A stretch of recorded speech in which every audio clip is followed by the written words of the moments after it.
No one inside courtroom 7B understood what was about to happen. They didn't know that the woman walking through those double doors, polished, poised, and dripping with old money confidence, was minutes away from losing everything she thought made her untouchable. Downfall didn't begin with a scream. It didn't begin with an insult. It began with something far smaller. A moment so subtle, so easy to overlook, that most people in the room didn't even notice it. A smile, a small, satisfied, razor-sharp smile on the lips of Eleanor Locke, the defendant, a smile that said, "I've already won." But by the end of this hearing, that same smile would become the biggest piece of evidence against her. The woman who believed consequences were for other people. Eleanor Locke wasn't a celebrity, but she lived like one. She wasn't a CEO, but she spent like she owned the companies her husband ran. For years, she had floated from charity gala to charity gala, wrapped in imported silk and arrogance.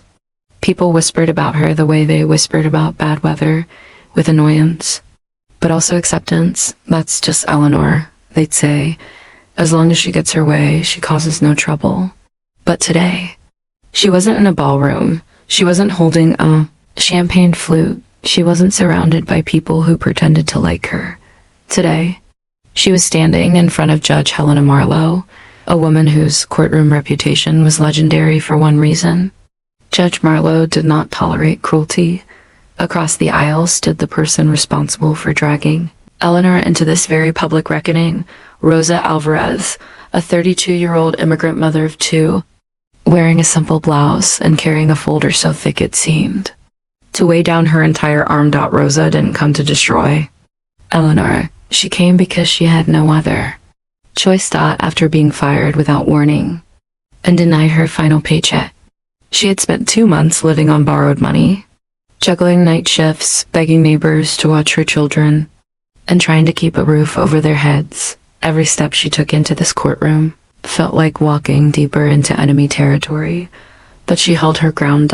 Because today, she wasn't fighting for pride. She wasn't fighting for revenge. She was fighting for survival. The gallery was unusually full. Not with tourists, not with bored locals, but with people who had been waiting for this moment. Former employees of the Locke household sat scattered across the benches, a nanny, a housekeeper, a private driver, even a gardener. They weren't here to testify. They were here to witness. To watch a woman who had made their lives miserable finally answer to someone she couldn't fire. And scattered between them were reporters. Whispers rippled quietly through the room. "Is it true she refused to let her housekeeper use the front door? I heard she made her driver sleep in his car in case she needed something. Didn't she fire the last nanny because she didn't like her accent?" No one knew what was real and what was rumor, but they would know soon, very soon. Judge Marlowe entered with the measured calm of a woman who had seen every kind of lie, manipulation, and cruelty the world could produce. She sat, adjusted her glasses, and scanned the case file. "Case 74A, the bailiff announced. Rosa Alvarez versus Eleanor Locke." The moment Eleanor stepped forward, people noticed something strange. She didn't look nervous. She didn't look stressed. She looked bored. As if she had been dragged into a matter far beneath her. When the judge asked her to remove her sunglasses, oversized, tinted, clearly unnecessary indoors, Eleanor did so with 2 fingers. The gesture slow and theatrical. A few people exchanged looks. This was not going to be a quiet hearing. "Mrs. Locke," the judge said sharply, "this is a courtroom, not a luncheon. You will give these proceedings your full attention?" Eleanor smiled again, that same dangerous smile from earlier. "Yes, Your Honor," she replied, her tone dripping with rehearsed politeness, but the way she said "Your Honor" felt less like respect and more like mockery. Judge Marlowe noticed it, everyone noticed it, and just like that, the first crack in Eleanor's composure was created. Judge Marlowe turned to Rosa. "Miss Alvarez, you're suing for unpaid wages, wrongful termination, and emotional distress. You may begin." Rosa's hands trembled as she opened her folder, a stack of printed messages, emails, call logs, and photographs. Her voice shook for the first few sentences, but then Something changed Dot as she described the late-night demands, the verbal humiliation, the 18-hour workdays, and the threats that followed every small mistake. Her voice gained strength. She had lived this. Nightmare. She had survived it. Now, she was finally telling it. Eleanor didn't look at her. She looked at her nails. She looked at the ceiling. She looked everywhere else except the woman she had allegedly tormented for over a year. Judge Marlowe finally turned to Eleanor and asked, "Do you dispute any part of Miss Alvarez's testimony?" Eleanor shrugged. Actually shrugged. "As I've said before," she replied, "Rosa wasn't the right fit. I demand a very high standard in my home, and she often failed to meet it. If she found the job too overwhelming, she was free to leave at any time." A hush fell across the room. The judge's expression tightened. "Mrs. Locke," she said slowly, "are you suggesting that expecting an employee to be available 24 hours a day is standard practice?" Eleanor leaned forward slightly. "People with my lifestyle," she said, "need staff who understand flexibility. It's not my responsibility if she couldn't keep up." The words felt like a pin being pulled from a grenade. The explosion was coming. Everyone felt it. Judge Marlowe closed the file in front of her. Not quickly, not angrily, but deliberately. A movement that said, "I've seen enough to know something is very wrong." But she didn't deliver her judgment. Yet no, she had a different plan, one that would dismantle Eleanor piece by piece, and she was about to begin with a single question. A question that made the entire courtroom lean forward without even realizing they were doing it. "Mrs. Locke," Judge Marlowe said quietly, "before I move forward, why were 3 former employees of yours waiting outside this morning asking to speak with my clerk?" Eleanor froze. Her smile disappeared. And for the first time that day, she looked afraid. For the first time since she entered the courtroom, Eleanor Locke didn't have a comeback. Her eyes darted to the gallery, to the former employees sitting silently like ghosts from her past. Their presence was louder than any testimony. It wasn't just Rosa's lawsuit anymore. It was a pattern, a history, a truth that Eleanor could no longer hide behind expensive lawyers and designer clothes. Judge Marlowe continued, her voice as cold as polished marble. "They claimed they had information relevant to this case. My clerk informed them that this is not a public testimony hearing, but their statements can be reviewed if necessary." Eleanor swallowed hard. Her confidence, the armor she had worn like a shield, began to crack. "Asterisk, Your Honor," she said, her tone suddenly too sweet. "I believe there's been some misunderstanding. Former employees often become emotional when they can no longer keep up with the standards required in a home like mine." Judge Marlowe raised an eyebrow. "Standards," she repeated. The word no longer sounded neutral. It sounded poisoned. Eleanor didn't notice.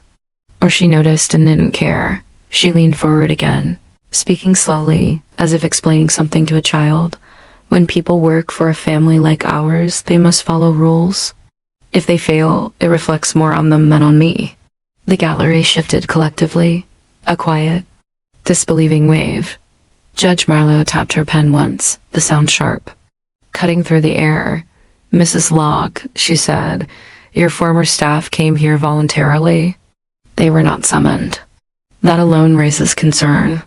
People do not travel across the city on a weekday simply to gossip." Eleanor forced a smile. "I'm sure they're exaggerating." Judge Marlowe's eyes narrowed. "Are they exaggerating? Or are you minimizing?"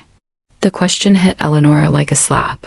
Asterisk. Before Eleanor could form her next excuse, Rosa stepped forward. "Your Honor," she said softly, "may I speak?" Judge Marlowe nodded. Rosa took a breath so deep the entire courtroom could hear it. But when she looked up, the fear that once clung to her eyes had been replaced with something else. Courage. "When I came to work for Mrs. Locke," Rosa said, "I believed I had found a good opportunity. I worked hard. I followed every rule. I did everything she asked." She paused, hands trembling slightly, but the rules kept changing. The courtroom leaned in. Rosa's voice grew stronger. "Some days she wanted me to stand behind her silently for hours in case she needed something. Other days she made me scrub floors that were already clean. Once, she woke me at 2 a.m. because she didn't like the temperature of her bedroom. Eleanor scoffed loudly. "Oh, please," I simply requested. Judge Marlowe cut her off instantly. "Mrs. Locke, you will not interrupt the plaintiff." Eleanor's mouth snapped shut, but Rosa wasn't done. She told me I should be grateful for the job. Rosa continued, "That people like me don't get opportunities like that every day." Judge Marlowe's jaw tightened. "People like me, everyone." "Heard it. Everyone understood what it meant," Eleanor said. "Nothing, because there was nothing she could say that wouldn't make it." Worst at asterisk. Rosa pulled out a single photograph from her folder and slid it across the table. The bailiff picked it up and delivered it to the judge. The second Judge Marlowe saw it, her face changed. The courtroom held its breath. "What am I looking at?" the judge asked. Rosa answered quietly, "That is the cot Mrs. Locke made me sleep on, in the laundry room." A murmur rippled through the gallery. Asterisk. Judge Marlowe stared at the image. A small foldable cot, wedged between detergent shelves and a dryer vent, surrounded by cleaning supplies. Eleanor straightened her posture. "That is not what it looks like," she snapped. The judge looked up. "Then explain it." "It was temporary," Eleanor insisted. "The guest room needed repainting, and Rosa insisted she didn't mind." "That is not true," Rosa said immediately. Her voice didn't waver. The judge didn't take her eyes off Eleanor. "You housed an employee in a laundry room?" Eleanor hesitated. That split second of silence was enough. The room understood the truth before Eleanor said a word. Asterisk. "Mrs. Locke," the judge said slowly, "your behavior toward your staff appears to go far beyond strict expectations. It borders on exploitation." Eleanor's face flushed red. "That's an exaggeration." "Your Honor, you're being influenced by..." "Careful," Judge Marlowe warned, but Eleanor couldn't stop herself. She stood, her voice rising. "This entire situation is being blown out of proportion. These people," she said, gesturing broadly to the gallery, "are holding a grudge because working for me requires discipline, loyalty, and effort." The judge's expression turned icy. "And what does working for you require of you, Mrs. Locke?" Eleanor paused again, not because she was thinking, but because she had never considered the question. She finally replied, "Leadership." Judge Marlowe let out a laugh, short, humorless, disbelieving. "Leadership," she repeated. "Mrs. Locke, leadership is not domination. Leadership is not humiliation. Leadership is not forcing an employee to sleep next to a washing machine." Eleanor's eyes flashed with something sharp. "Not regret, not fear, but anger. Pure, unfiltered anger. You're twisting everything," she snapped. "This entire room is against me." But the judge wasn't done. Not yet. She picked up the case file again, flipping through pages. "I have affidavits," she said, "from 2 of your former employees describing similar treatment, long hours, verbal degradation, and threats. Combined with Rosa's testimony and the photograph you failed to properly justify. This is deeply troubling." Eleanor's mask began to crumble. Her hands trembled. Her breathing grew shallow. "You can't do this," she whispered. Judge Marlowe leaned forward. "Mrs. Locke, I haven't even started."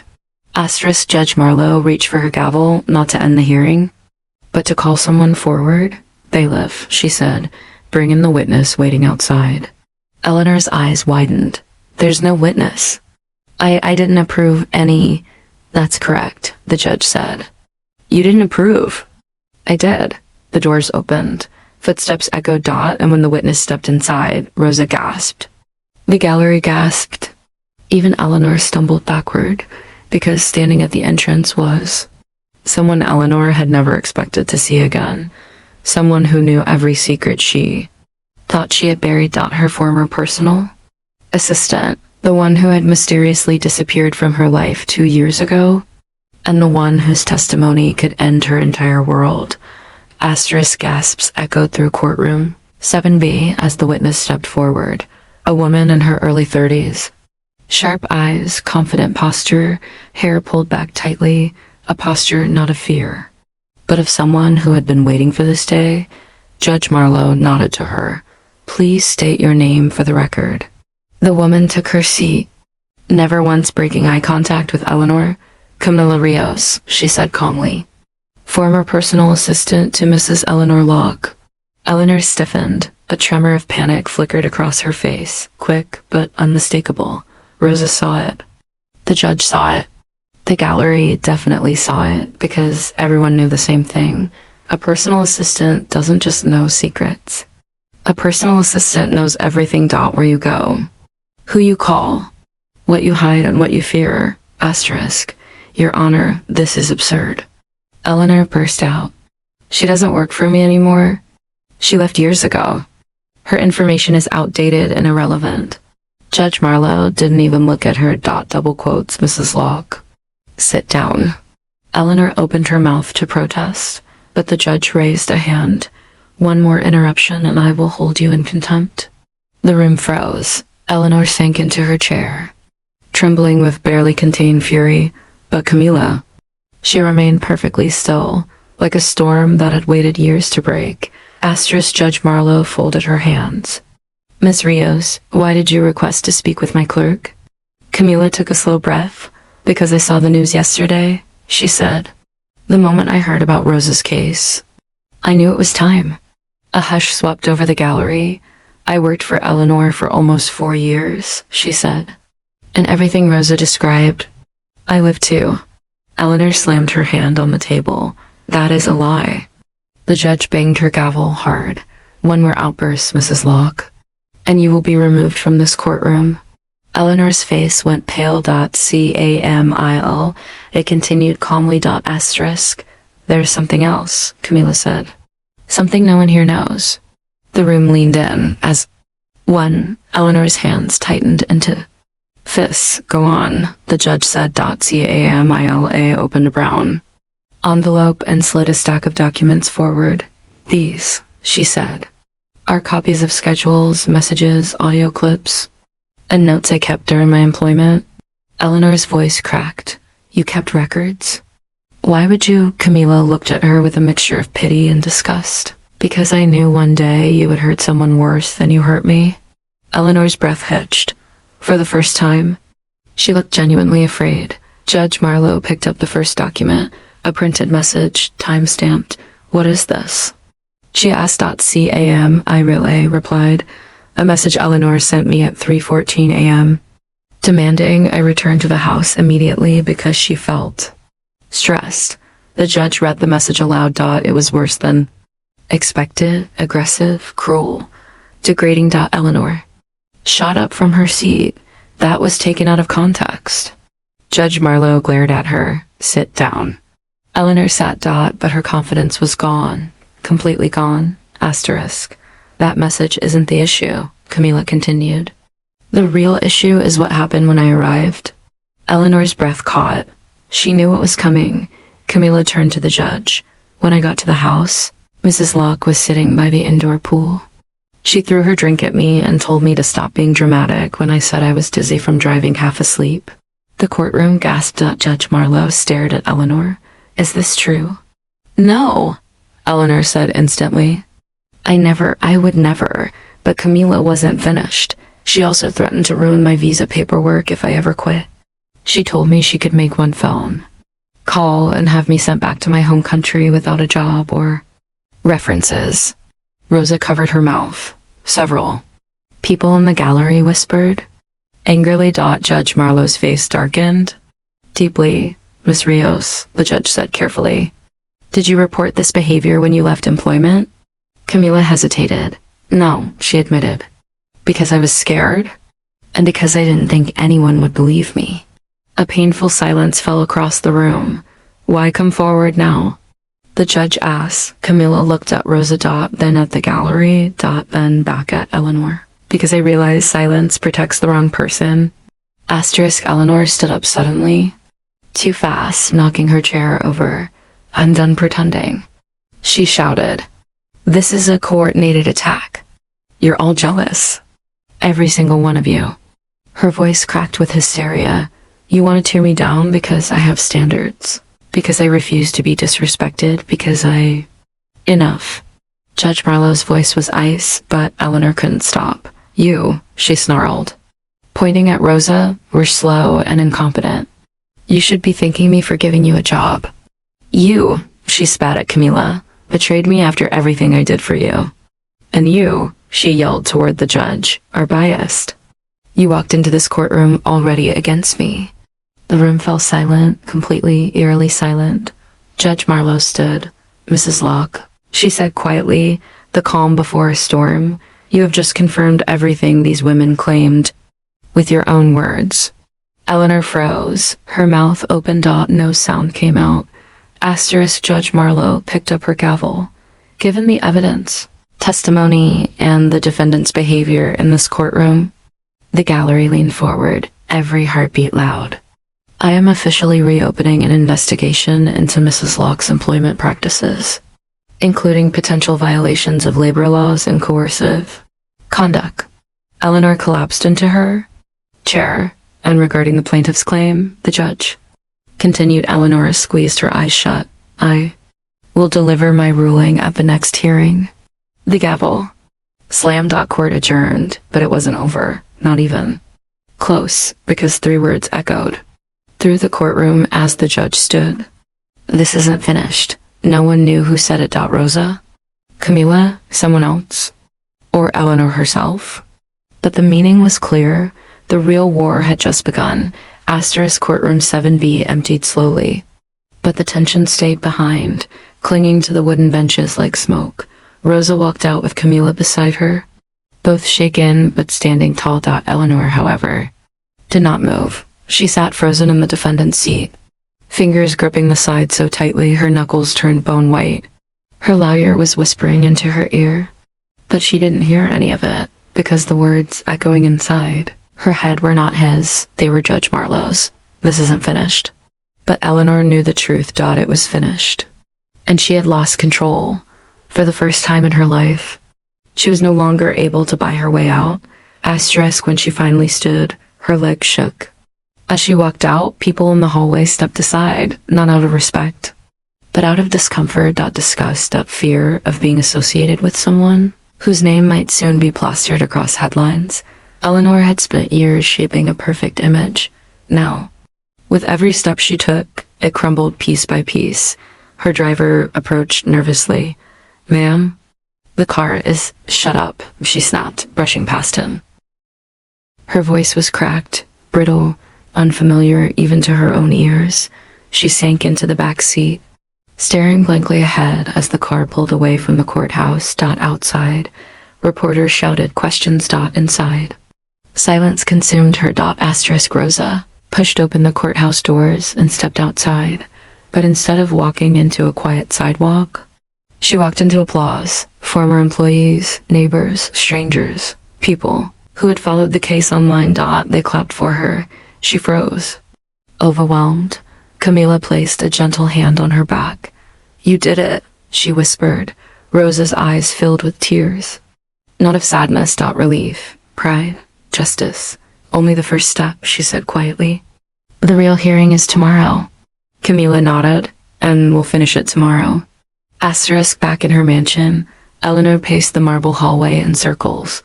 The lights were too bright, the silence too loud, her reflection in the glass too unfamiliar. Her husband entered quietly. Eleanor, he said, we need to talk about the case. She spun around. I don't want to talk about it. He sighed. The company board is concerned. They think your behavior today might cause problems for you. She snapped. Are you worried about business deals or your wife? He looked away. That answer alone was enough. Eleanor suddenly felt the ground shift beneath her.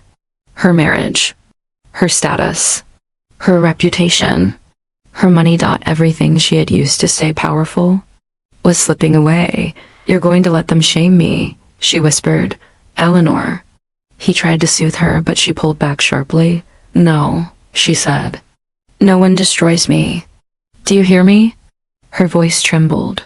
Fear under fire, desperation under arrogance. Her husband spoke softly, almost painfully. They're not destroying you, Eleanor. You did this to yourself? The words cut deeper than anything in court did. Meanwhile, far from Eleanor's mansion, the judge's clerk reviewed Camilla's documents late into the night. There was something shocking inside. Something Camilla hadn't said aloud. A piece of evidence she had only hinted at. A recording dot labeled with a date. And a warning. The clerk pressed play. Eleanor's voice filled the small office. Loud, cruel, vicious, threatening someone. Belittling them. Demanding they obey her or face consequences. But then the recording revealed something more. Something darker. Something that would devastate Eleanor's entire defense. The clerk closed the file slowly. Heart-pounding. Judge Marlowe needed to hear this. Now. Asterisk. Rosa tucked her children into bed. Her daughter touched her hand. Mama, will the judge help you tomorrow? Rosa smiled softly. I think so, Kariko. She wants to do the right thing. Her son hugged her tightly. Don't let the mean lady scare you. Rosa closed her eyes for a moment. I won't, she whispered. But when she lay down at night, sleep didn't come. Because tomorrow, everything would be decided. Her job, her dignity, her future. She turned on her side, staring out the window at the quiet street. Tomorrow, she would face Eleanor again, but this time, she wasn't alone. Asterisk. Camilla sat at her kitchen table, phone in hand, reading through messages she had saved years ago. Threats, insults, demands. Written at impossible hours. She wondered if coming back into Eleanor's life was a mistake, but then she remembered the look on Rosa's face, the way she had trembled while telling her story, and Camilla knew if she stayed silent again, she would regret it for the rest of her life. She closed her phone. Tomorrow, she would tell everything. Asterisk. Just after midnight, Eleanor's phone rang. Unknown number. She answered angrily. What? A voice replied calmly. Double quotes. Mrs. Locke. This is Judge Marlowe's clerk. Eleanor froze. What do you want? There's new evidence submitted tonight. The judge requests that you arrive 30 minutes early to the hearing tomorrow. Eleanor's breath caught. What evidence? I'm not at liberty to say. Click. Call ended. Eleanor lowered the phone slowly. Her hands shook. What evidence? What did they find? Who else came forward? Her throat tightened as one terrifying possibility crossed her mind. What if Camilla recorded her? And worse, what if the recording wasn't the only one? She grabbed her suitcase with trembling hands and threw in clothes, jewelry, documents. She was thinking of running, leaving the city, leaving everything behind, but somewhere deep inside, she knew running would prove her guilt. So she stood still, frozen, aware that her empire was about to collapse. Asterisk. At 2:47 a.m. Eleanor sat at the edge of her bed, staring blankly at the wall, her once flawless image shattered. Her confidence gone. Her future uncertain. And for the first time ever, Eleanor Locke was afraid of tomorrow. Truly afraid, because tomorrow she would walk into courtroom 7B, and the world would finally hear the truth she had spent years burying.